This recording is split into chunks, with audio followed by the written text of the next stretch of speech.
Hey, good morning everyone. Welcome to Brett's Table. Today I thought I would take a break from rhubarb as much as I like it, and it's growing prolifically in my front yard. I thought that I would do something a little different. And that is going to be a dish that I actually learned while I was staying in what was Julia and Paul Child's home in Provence. I used to, I still know the owner that bought the property after Paul and Julia no longer went there. Her name was Kathy. And Kathy and I met at a local cooking school here in St. Paul, and we became friends. So I used to go over and be Kathy's cooking assistant, and this is part of a dish that I learned during one of my visits to that property in the south of France, which is about 40 minutes north of Cannes and about 20 minutes south of Grasse, out in the country. Kathy no longer leads culinary tours. She sold the property. It's called La Pichoune. But I continue to lead culinary tours as often as I can. And now we drive by the property, but we don't stay there any longer. We stay at a B&B about 15 minutes from there. But one of these days, the next time we are on a culinary tour, we may just stop by and say hello to the new owner. So today is a fish dish. We're using halibut today instead of sea bass, but it's topped with black olives and breadcrumbs and a little shallots and fresh thyme. Olives are very popular. It's amazing fruit in Provence, and we're using olive oil today instead of butter. So what we're going to do is I've got some olive oil in the pan here that I'm going to heat up. And since this is a non-stick pan that I'm using, I got the olive oil in it, so you don't ever want to heat a Teflon pan or non-stick pan without anything in it. So I'm just going to let the olive oil heat just a little bit, but we're going to go ahead and add the shallots. Oftentimes a recipe says, heat your fat and your oil until it's hot and then add your ingredients. But in this case, we don't want the shallots to brown, so we're going to heat them very slowly. And I'm going to add a little bit of salt to that. And just let them go just a little bit. And I could add a little bit of garlic to this if I wanted to.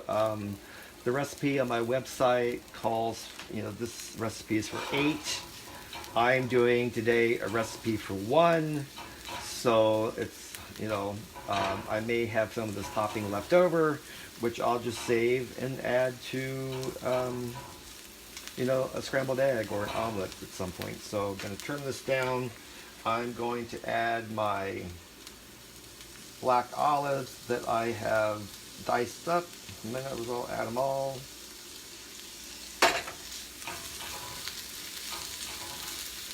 So get that stirring around, and then I also have some fresh thyme from my front yard, so I'm going to throw that in, just chop that up a little bit.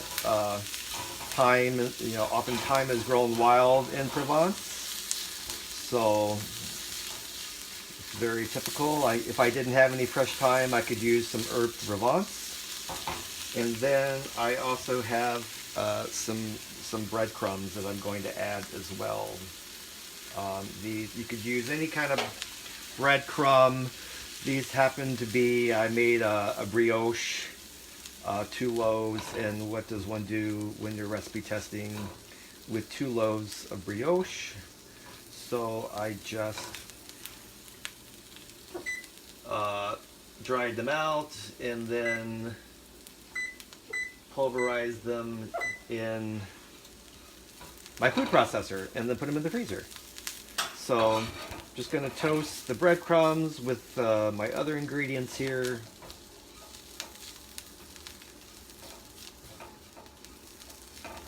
And that's basically all there is to this topping. So I'm going to turn this off. And here is my halibut. This is about 6 ounces, which I think is plenty as a serving. If you're serving this with a salad and a vegetable, and if you were in France, you'd have a cheese course and possibly even a dessert on a Sunday dinner. So what I'm going to do is take this topping here and just add it to the top of my halibut.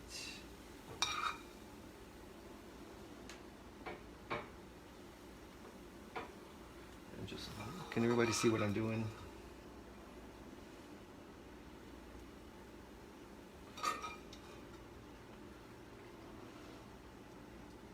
So if I was serving more than one, I would put a little bit of olive oil on a sheet pan and then put these on a sheet pan and then bake them all at once. But since I'm cooking for one today, I'm just putting it on a gratin,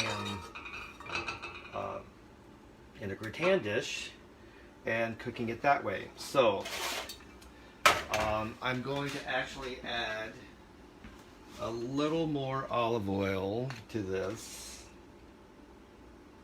Why not? And then I'm also going to add a little bit of black pepper. So I'm going to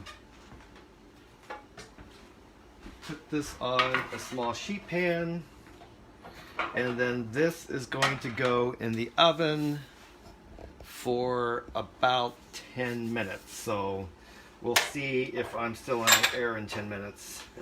So I'm going to move my camera back and pop this in the oven.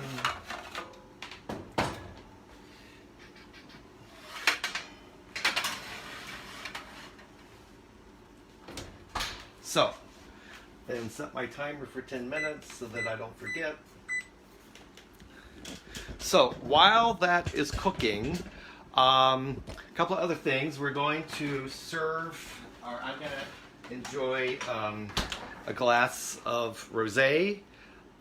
This is a Provence rosé, which, as they always say, what grows together goes together. So since I'm serving a dish that that I learned in Provence, I don't know that it originated in Provence, but that's where I learned it. So I thought a Provençal rosé would be a nice pairing with it, and I got this at the Wine Thief, which is on my walk.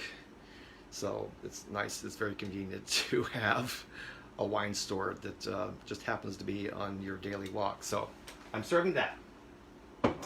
Also, while that's cooking, people have been asking about my what you see in the background, and this used to be a coffee grinder, and now I fill it with peppercorns and use it as a grinder for my pepper. So that's, I just got this at an antique store. Also, this is what was a piece of pottery that was made by my friend Richard Breshenhan at this St. John's Pottery Shop. So I keep my rice in this, which works out quite well. So that's that.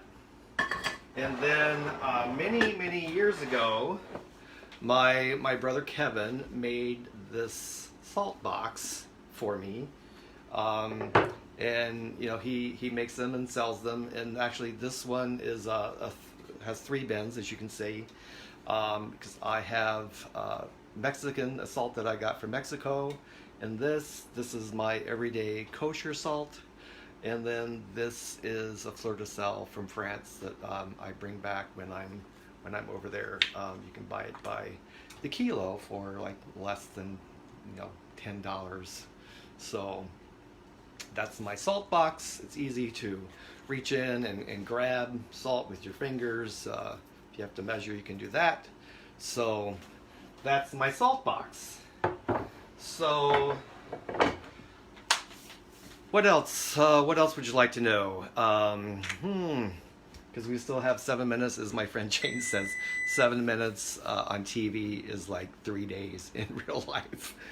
But that's all there is to making a delicious, simple. You saw, yes, I did have to chop the olives and the thyme, but that took all of 5 minutes, and you just saw how long it took me to saute the toppings, put them on the halibut. They bake for 10 minutes, make a salad, open a bottle of wine and have a glass of wine, and there's lunch in under 30 minutes. Actually, so way under 30 minutes.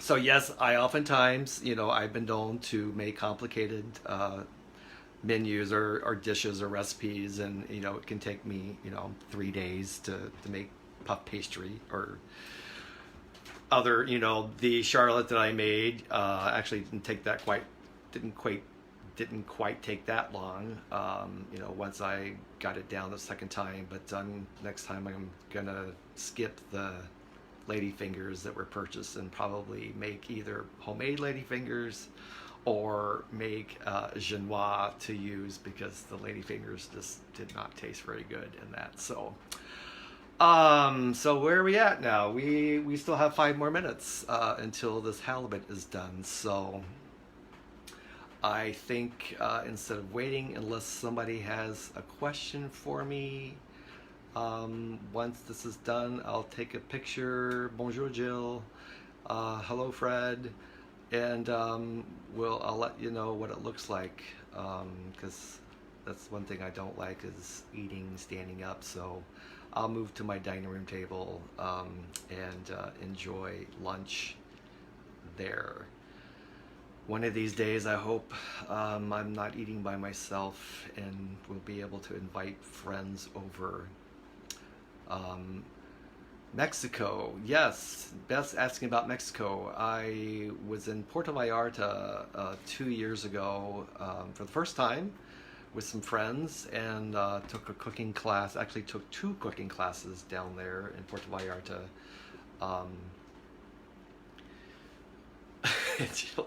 Should never be applied to, right? Eat standing up.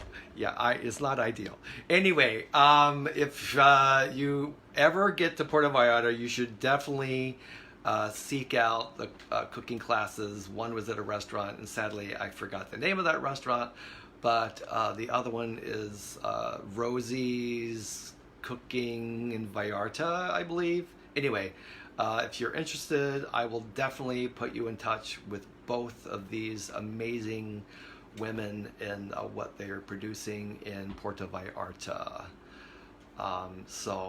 And as always, I'm still going back to France as much as I can.